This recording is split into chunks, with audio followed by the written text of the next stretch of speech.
If there's anything we've learned about Caleb Williams, it's that when he talks, people listen.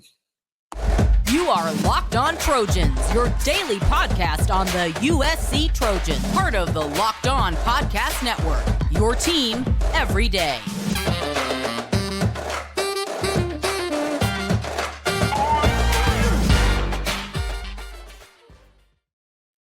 Fight on, everyone. I'm your host, Mark Hulkin, and thank you for making Locked On USC your first listen every day.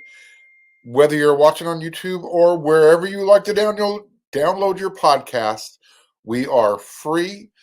And as always, I like to thank everyone who's coming along for the ride. Hope you're enjoying the show. If you're watching on YouTube, do me a favor and hit that red subscribe button. It'll mean a whole heck of a lot. And to those of you who have, as usual, thank you very much. You can always follow me at my Twitter at Mark Culkin, MarkKulkin. Always throwing out little tidbits out there when I'm not here. All right. This episode of Locked On USC is brought to you by BetOnline. BetOnline has you covered this season with more props, odds, and lines than ever before. BetOnline, where the game starts. All right. I don't know how old some of you are. Some of you are a little bit older than others, obviously. There used to be an old E.F. Hutton financial services commercial. Those of you who are old enough, you'll understand this reference. It was with the actor John Houseman, and the ad had a very catchy grab. Their strategy was they wanted people to listen to their message. So it was genius. It was when John Houseman, first of all, he's an English gentleman actor, so he had that very that distinct British accent and very deep baritone voice. And so he would always, the commercial was, when E.F. Hutton speaks, people listen. And all of a sudden, everybody would just lean in. And that was the commercial. So on Thursday, the same thing applies for your Heisman Trophy winners. Caleb Williams met with the local media for the first time since winning the Heisman. He was back at USC. And with zero hesitation, when he was asked about playing against Tulane in the Cotton Bowl January 2nd, Superman, he kind of puffed out his chest and he said, quote, "I'm doing well. Hamstring is doing well. And I'm confident that I will be out there," end quote. Okay. Obviously, what Caleb was intimating is that he's going to be playing in the Cotton Bowl against Tulane. You know my feelings on that if you've been watching throughout the week. I love Caleb's semantics. We play a little devil's advocate here. There's no doubt he's going to be in Dallas. Make no mistake about it. So he will definitely be out there. It's also a way to keep ticket sales going. Getting USC football fans to go from Los Angeles to Dallas over the New Year's holiday. It's not a difficult sell, but you need a little bit of encouragement. And that encouragement is hopefully seeing Caleb Williams perform on the field. Bottom line is Caleb could heal up in time for the game, which is, again, January 2nd. So it's 3 weeks away. So that is definitely possible. Everybody heals at their own speed. But he's not okay now. And so that means he's not practicing at normal speeds with the guys who are. And those guys are healthy. Caleb isn't. Well, I should say the other guys are healthier. But, you have to put that, you have to add that nuance, that context into everything as the team is preparing to play the bowl game. So it's not like he needs the practice time, but as I was just alluding to, there's the timing and, the little things that don't show up in the stats that are affected by his injury and him not being able to practice with the team. That you have to take that into consideration. Obviously, I'm not telling Lincoln Riley or anybody something they don't already know. However, again, Caleb wants to play. Caleb isn't really practicing right now and will be limited. So you kind of have to digest everything. And so even though Caleb said he's going to be out there, that doesn't mean he's going to be out there on the field. Again, semantics. When he spoke with the media on Thursday, Caleb also had a message for any of those recruits or transfer portal guys out there who are considering USC. If you remember earlier in the week on Locked On USC, I mentioned the team has an advisory council, about approximately 20 players, I believe, that before you have to get their approval. You have to go through their vetting process before you're going to be given the okay to join the locker room, to join their culture. So while more eyes might be looking to USC to play, Caleb also, and he said this, quote, "I shoot it to them straight. I say, if you're not coming here and focused on our team goals, don't come. Offensive lineman, wide receiver, offensive wise, if you want to come play with a good group of guys, come on, let's work. If you're not coming to work, if you're not coming to reach our team goal at the end of the year in January, then don't come," end quote. In January is translated means they want to make the playoffs. That's the goal. On a personal level, goal, Caleb did. He also said that, quote, "I don't want to be forgotten. So that means immortality, and that means championships. I'm not there yet, and I won't be there for a while. So I'm still working, still fighting for those dreams and goals," end quote. Now, I know to some out there, including Oklahoma fans who watch and listen to the show, that probably comes across as maybe a little arrogant. But again, if you understand who Caleb is and what he means by that, it's it comes across completely different, completely selfless. As far as not being forgotten, it's about making an impact, winning a team championship. That could be a personal goal as well. It's not just a team goal, but for me, making an impact, at least the way I interpreted his meaning, it means changing someone's life. Kind of like the Caleb Cares Foundation. I'm gonna go off on down a rabbit trail here, rabbit hole.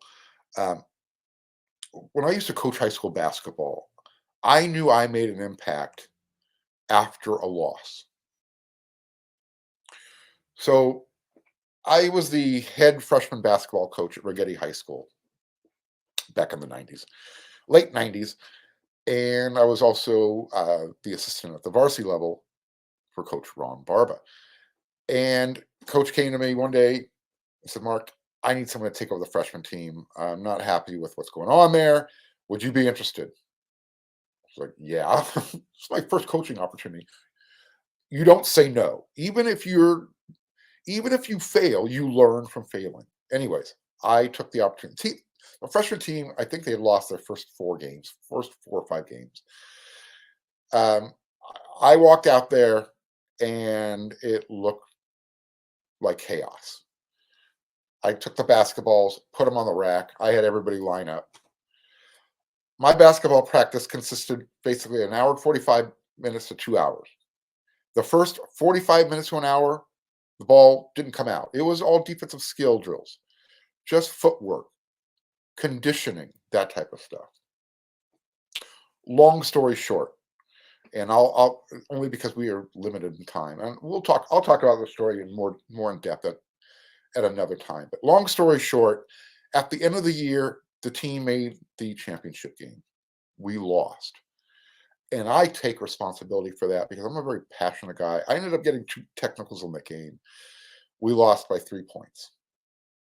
So in the locker room, emotions are flowing, yada, yada, yada. Anyways, I'm finally at home. I'm watching the game on the DVR, actually on the VHS. And the phone rings. It's, I don't know, 10:30, 11 o'clock at night. And it's one of my players, Ryan, last initial S.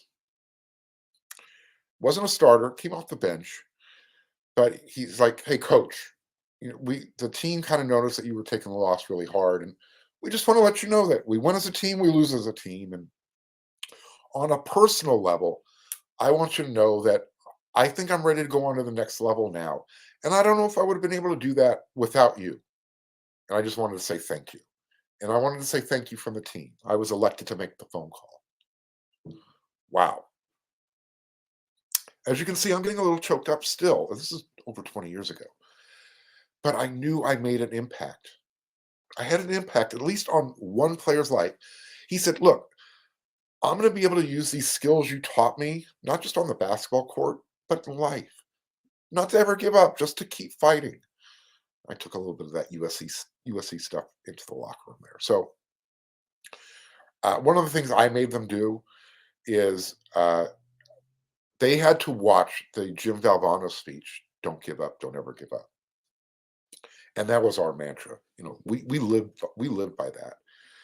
So it's that type of thing. That's what I got from Caleb when he's talking about wanting to make an impact. I mean, think about it. If you can make an impact on one person's life in your lifetime, it's a great gift to give. That is to me, that's the greatest gift you could make. Anyways, trying to reel it back in. So, you know what you need to do? You need to head on over to BetOnline. BetOnline.net is your number one source for your sports betting info, stats, news, and analysis. You can get the latest odds and trends for every professional and amateur league out there, from basketball to football to soccer, esports. We've got it all at betonline.net. And if you love sports podcasts, you can find those at BetOnline as well. We're always the fastest and easiest way to get your betting fix. Head over to the website today or use your mobile device to learn more. BetOnline, where the game starts. All right. So just to kind of put a bow on our previous segment, when I was talking about Caleb Williams and making an impact and how I can relate to that, I made an impact coaching high school basketball. We're going to segue in to the USC men's hoop team. We won't spend a lot of time. I know everybody likes to talk about football, but again, I like basketball. You're going to like basketball too. And the men's team improved 8-3 after they beat Long Beach State at Galen Center on Wednesday night, 88-78. And look, if you were at the game or if you happened to watch it on the Pac-12 network or via Sling TV, a win is a win. They won all their home games, save for the game against Florida Gulf Coast.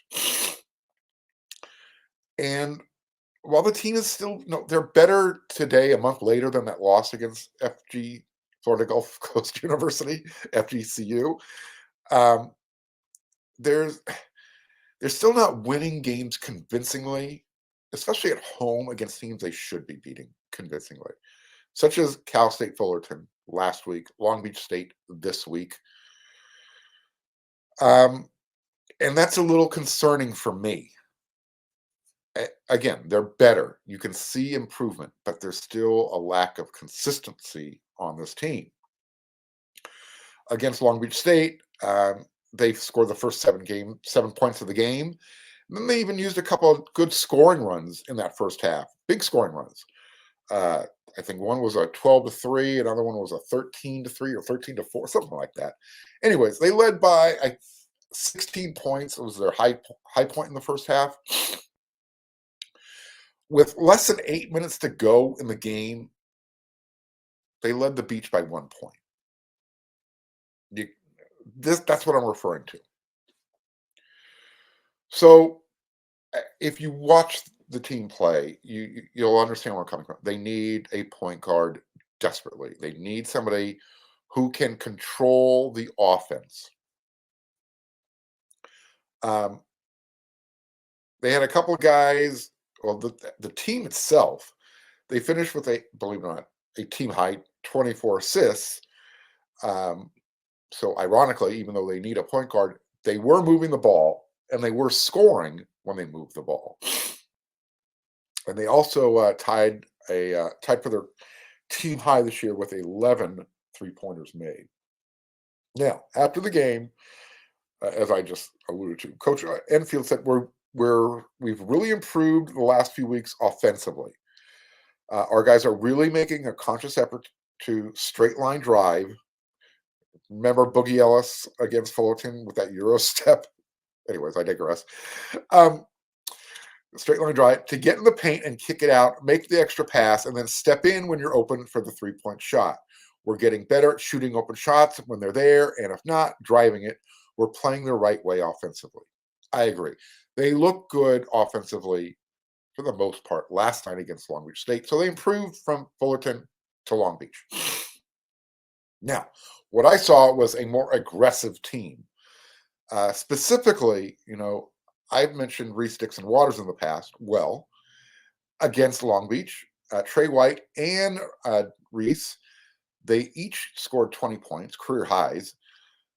For Trey, that was the second game in a row that he's had a career high. And Reese Dixon, he was 8 for 12 from the field, and he was doing it by driving to the basket. It wasn't just settling for the outside shot.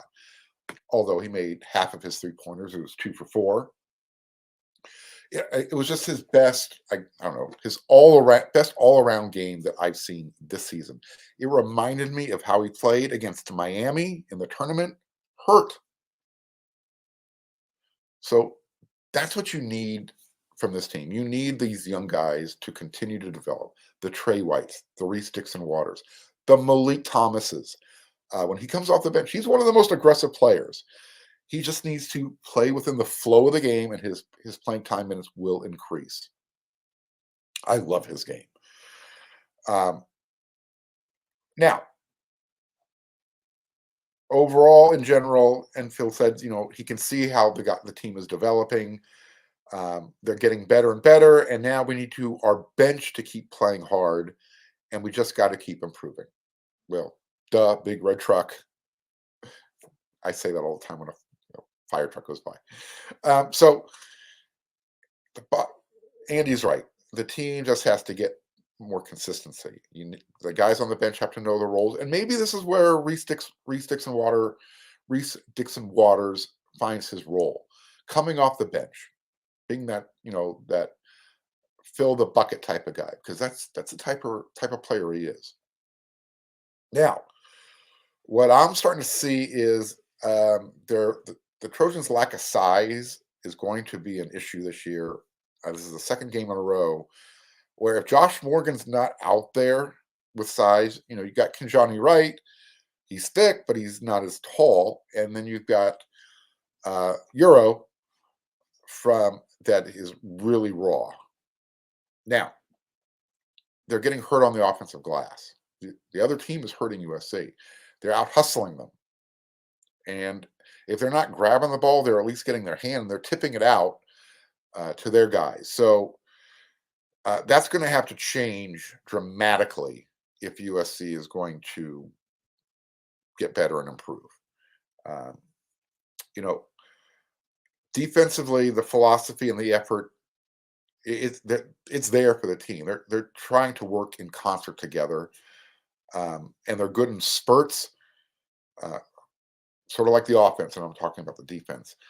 They have to play for 40 minutes, bottom line, and they're not getting that right now. Also Sunday, don't forget they host number 19 Auburn at Galen Center, 2:30 tip-off. No excuse not to be out there. Sunday afternoon. What else you doing, right? Excuse me. And why this game is important against Auburn? USC already has a loss to Tennessee in overtime. Remember that game in the Bahamas? And then they lost. They followed up that game with a close loss. They gave away the game, both of these games actually, to Wisconsin late in that game. So it's not a must-win. However, it would definitely help their postseason resume. That's for sure. So hope to see everybody out there. And then after Auburn, USC will actually be in Phoenix on the 21st for the Jerry Colangelo Classic, where they're going to be taking on Oklahoma State. So a couple of big games coming up for USC men's hoops. Get out there, follow the team. All right. The National Highway Traffic Safety Administration has asked me to read this important message. Time to get serious. So you're hanging out with some friends, you're putting back a few drinks, a few becomes a few too many, and then as the evening comes to an end and people start to head out, you think, I'm going to call for a ride. And then you say, nah, I live nearby, you can make it home okay. It's not a big deal. What are the odds you get pulled over anyway? And even so, what's the worst that could happen? Your insurance goes up. You lose your license, you lose your job, you total your car, kill someone. Everyone knows about the risks of driving drunk. The results are tragic and often deadly. However, that still doesn't stop everyone from getting behind the wheel while under the influence. That's why police officers are out there right now looking for impaired drivers on our roads to save lives. So if you think you're okay to drive after a few drinks, think again. Play it safe and plan ahead to get a ride. It only takes one mistake to change your life or someone else's forever. Drive sober or get pulled over. All right, we're almost out of here. This week we're wrapping it up, but I got some more recruiting notes for you again. Usually going to have something for you at least 3 times a week. And with early signing day, literally about a week away, 21st, we're gonna get something out there for you as much as possible. So, Tackett Curtis, the stud linebacker from Maney, Louisiana, he held his own early letter of intent signing day ceremony at his high school, so his classmates can kind of partake in the festivities with him before the holiday break and everybody takes off from school. So I thought that was a pretty cool move on his part, and I cannot wait until his physicality arrives. So he'll be there in spring camp. He's graduating he's early. He's an early graduate this semester. So he will be at spring camp for USC. So again, he can't fax that LOI until the 21st. But again, pretty cool move to know that there's no drama with this young man. Once he committed to USC, he's never wavered from that. And that's a culture room guy. That's what you want to continue to build on that foundation that was laid in 2022. USC fans, you're going to love this young man. Love this. You got to look up his highlight reels on this guy. You're going to love him. Oh, some other I guess not so much high school recruiting, but transfer portal news update. Tony Grimes, the defensive back from North Carolina, he's moved up his official visit. He'll be there this weekend. Yeah. So this could actually be a pretty good weekend, a good week coming up for USC. Because as a reminder, Josiah Stewart, he's also visiting this weekend. So Tony Grimes will have someone to hang out with in the transfer portal realm. And as far as high school recruits who are visiting this weekend, I will remind you, got a wide receiver, Jacoby Lane, defensive back, CJ Blocker, and defensive lineman, defensive end, Sam Green. They will be there this weekend. And it's a pretty important weekend. You know, anytime Miss Annie Hansen, who truly runs the recruiting ship for Lincoln Riley, she's in charge of the cruise, so to speak. She's out there on Twitter saying this is an important weekend for USC recruiting. 1 week before early signing day, USC is doing what's necessary. And that means the weekend will start in Manhattan Beach. So good food, good view, good times, good people. And like I said, keep your eye on Lincoln Riley's bat signal next week on Twitter, or the app. Follow along this weekend, I guess I should say. The bat signal is, when you see Lincoln Riley or USC football or anybody on the staff tweet out this, that means USC has a commitment. And then it's up to you guys to figure out who it is. So there you go. That's it for another week. Thanks for making Locked On USC your first listen every day. Don't forget to make Locked On Sports your second listen every day, whether it's on this app, YouTube, or wherever you like to download your podcast. They have all the latest sports stories, news, notes, all the information you want. Go check them out. And as you know, you're making Locked On USC your first listen every day. I'm out of here for this week. Something vital, something really important comes up, I might throw an emergency podcast up there for you during the weekend. But until then, everyone, you know what to do.